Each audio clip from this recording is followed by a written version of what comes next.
नमस्कार। आज का वीडियो उन सभी माताओं को समर्पित है जो अपनी संतान की खुशहाली के लिए सकट चौथ का व्रत रखती हैं। सकट चौथ माघ महीने के कृष्ण पक्ष की चतुर्थी तिथि को मनाया जाता है, जिसमें माताएं अपनी संतान की लंबी उम्र, स्वास्थ्य और सुख समृद्धि के लिए भगवान गणेश और सकट माता की पूजा करती हैं, व्रत रखती हैं और शाम को चंद्रमा को अर्घ देकर व्रत का पारण करती हैं। इसे तिलकुटा चौथ, माघी चौथ या लंबोदर संकष्टी चतुर्थी भी कहते हैं। आइए जानते हैं इस व्रत का महत्व। यह व्रत संतान के कष्टों और बाधाओं को दूर करने वाला माना जाता है। इस दिन तिल और गुड़ से बने लड्डू, इनका भोग लगाने और सेवन का विशेष महत्व है। गणेश जी को दूर्वा घास, शमी पत्र, बेल पत्र, तिल और गुड़ अर्पित किए जाते हैं। और अब जानते हैं पूजा की विधि। इस दिन सुबह से शाम तक निर्जला व्रत रखा जाता है। भगवान गणेश और सकट माता की पूजा की जाती है, जिसमें गणेश मंत्रों का जाप जैसे ओम गं गणपतये नमः और व्रत कथा का पाठ किया जाता है। रात में चंद्रोदय के बाद चंद्रमा को अर्घ दिया जाता है। चंद्र दर्शन के बाद ही व्रत खोला जाता है और तिलकुट, गुड़ चावल आदि का प्रसाद ग्रहण किया जाता है। और अब आइए सुनते हैं संकटों को हरने वाले भगवान गणेश की वे अमर कथाएं, जिन्हें माताएं अपनी संतान की लंबी आयु और सुख समृद्धि की कामना के साथ सुनती हैं। सकट चौथ व्रत कथा। एक कुम्हार तथा वृद्धा के पुत्र की कहानी। कालांतर में एक गांव में एक कुम्हार निवास करता था। वह मिट्टी के अत्यंत सुंदर पात्र बनाता था तथा उन्हें भट्टी में पकाकर कठोर करता था। एक वर्ष जब कुम्हार ने पात्रों को पकाने हेतु भट्टी में डाला, तो उसने देखा कि अग्नि पात्रों को पकाने में सक्षम नहीं थी। कुम्हार के निरंतर प्रयत्नों के पश्चात भी मिट्टी के पात्र पक नहीं पा रहे थे।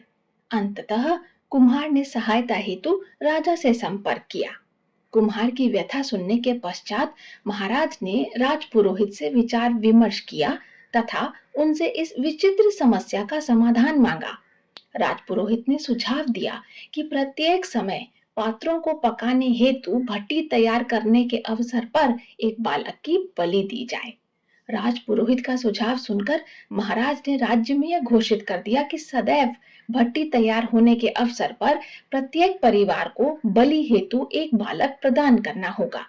राजा के आदेश का पालन करने हेतु समस्त परिवारों ने एक एक करके अपनी एक संतान को देना आरंभ कर दिया। कुछ दिवस पश्चात एक वृद्ध स्त्री की बारी आई, जिसका एक ही पुत्र था। उस दिन सकट चौथ का पर्व था। उस वृद्ध स्त्री के कुटुंब में उसका पुत्र ही उसके अंतिम क्षणों में एकमात्र सहायक था। महाराज के आदेश की अवहेलना नहीं की जा सकती थी। वृद्ध स्त्री इस विचार से भयभीत थी कि सकट के शुभ अवसर पर उसकी एकमात्र संतान का वध कर दिया जाएगा। वह वृद्ध स्त्री सकट माता की अनन्य भक्त थी। अतः उसने अपने पुत्र को प्रतीकात्मक सुरक्षा कवच के रूप में सकट की सुपारी तथा धूप का बीड़ा दिया।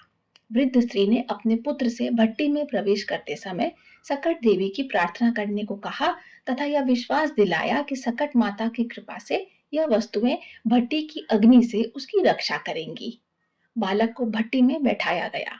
उसी समय वृद्ध स्त्री ने अपने एकमात्र पुत्र की रक्षा हेतु देवी सकट की आराधना आरंभ कर दी।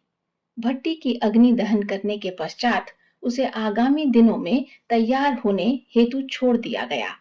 जिस भट्टी को पकने में अनेक दिनों का समय लगता था, सकट देवी की कृपा से वह एक रात्रि में ही तैयार हो गई। अगले दिन जब कुम्हार भट्टी का निरीक्षण करने आया तो वह आश्चर्यचकित रह गया। उसने पाया कि उस वृद्ध स्त्री का पुत्र तो जीवित एवं सुरक्षित है ही, अपितु वह समस्त बालक भी पुनः जीवित हो चुके थे, जिनकी बलि भट्टी तैयार करने से पूर्व दी गई थी। इस घटनाक्रम के पश्चात समस्त नगरवासियों ने सकट माता की शक्तियों एवं उनके करुणामय स्वभाव की महिमा को स्वीकार कर लिया। सकट माता के प्रति अटूट निष्ठा व अखंड विश्वास हेतु नगरवासियों ने उस बालक व उसकी मां की अत्यंत प्रशंसा की। सकट चौथ पर्व सकट देवी के प्रति आभार प्रकट करने हेतु मनाया जाता है। इस अवसर पर माताएं सकट माता की पूजा अर्चना करती हैं एवं अपनी संतानों की समस्त प्रकार की अप्रिय घटनाओं से रक्षा हेतु माता से प्रार्थना करती हैं। आइए अब सुनते हैं सकट चौथ की एक अन्य प्रमुख कथा। यह है देवरानी जेठानी की कथा। प्राचीन काल का वृतांत है। एक देवरानी एवं जेठानी थी। उनके पति सगे भाई थे। यद्यपि दोनों भाई एक ही परिवार से थे, तथापि बड़ा भाई अत्यंत धनवान एवं छोटा भाई अत्यंत निर्धन था। छोटा भाई लकड़ी बेचकर अपना जीवन यापन करता था, जो कि रसोई के लिए प्रयोग में आती थी। छोटे भाई की पत्नी भगवान गणेश की परम भक्त थी तथा प्रत्येक संकष्टी चतुर्थी व्रत का पालन करती थी। अपने कुटुंब का पालन पोषण करने हेतु वह बड़ी भाभी के घर में कार्य भी करती थी। एक समय की बात है, सकट चौथ के दिन देवरानी के पास पकाने को कुछ भी नहीं था, इसलिए उसने अपनी भाभी के घर पर कठिन परिश्रम से कार्य किया ताकि सकट चौथ के शुभ अवसर पर उसे कुछ धन प्राप्त हो जाए। परंतु जेठानी की पूजा के दिन पारिश्रमिक देने से मना कर दिया तथा कहा कि पूजा के अगले दिन ही देवरानी को पारिश्रमिक देगी। देवरानी थकी हारी खाली हाथ घर लौट आई। इस अन्याय से भगवान गणेश जेठानी भाभी पर कुपित हो गए। संध्या काल में जब देवरानी का पति काम से लौटा तो पत्नी भोजन परोसने में असमर्थ थी। पति भी क्रोधित था क्योंकि सकट चौथ के दिन किसी ने भी लकड़ियां नहीं खरीदी थी। भोजन न पकाने के कारण पति ने क्रोध में पत्नी की पिटाई कर दी। वह दुखी पत्नी बिना भोजन करे ही शयन करने चली गई। रात्रि के समय भगवान गणेश स्वयं उसके घर आए। जब उन्होंने द्वार खोलने को कहा तो उसे प्रतीत हुआ कि कोई स्वप्न है। देवरानी ने कहा, हमारे घर में ताले लगाने जैसा कुछ नहीं है, सब द्वार खुले हैं, आप आ जाइए। भगवान गणेश ने घर में प्रवेश किया तथा देवरानी से भोजन मांगा। देवरानी ने कहा, सुबह बथुआ पकाया था, वही चूल्हे पर रखा है, आप ग्रहण कर लीजिए। गणेश जी ने बथुआ का सेवन करने के उपरांत कहा कि वे शौच करना चाहते हैं। देवरानी ने उत्तर दिया, घर में पांचों स्थान अर्थात चारों कोने एवं द्वार आपके लिए खुले हैं। तदुपरांत भगवान गणेश ने पूछने के लिए कुछ मांगा। भूखी एवं दुखी देवरानी ने कहा, आप मेरे मस्तक का ही उपयोग कर लीजिए। अगले दिन जब वह देवरानी उठी तो देखा कि उसका माथा, घर के चारों कोने तथा प्रवेश द्वार आदि सभी स्थान बहुमूल्य हीरे, स्वर्ण तथा आभूषण आदि से भरे हुए हैं।